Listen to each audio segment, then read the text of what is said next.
Huawei's 5G is selling very well. It's up and La running. 5G de Huawei se vend très bien. Elle est opérationnelle dans de nombreux pays du monde. Il y a 2 semaines, l'Allemagne a commencé ses services 5G avec Huawei comme fournisseur. Le gouvernement belge est sorti cette semaine et a déclaré qu'il n'interdirait pas Huawei.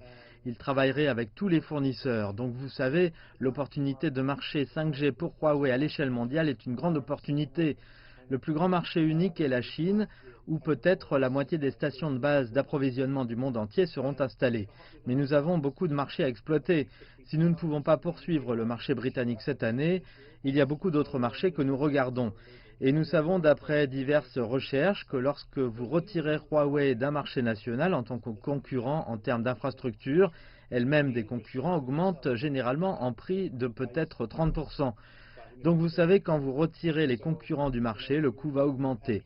C'est l'un des avantages de Huawei, c'est que nous gardons le marché concurrentiel en termes de coûts. Nous maintenons également la compétitivité du marché en termes d'innovation.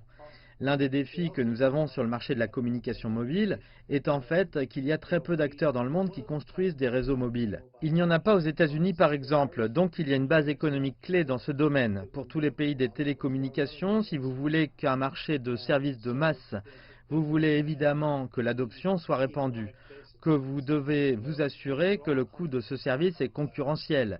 Et si vous retirez Huawei de l'écosystème et du marché, ça ne fera rien pour rendre les coûts de l'innovation plus compétitifs. Donc, encore une fois, les pays qui n'ont pas Huawei pourraient en pâtir en termes de capacité 5G.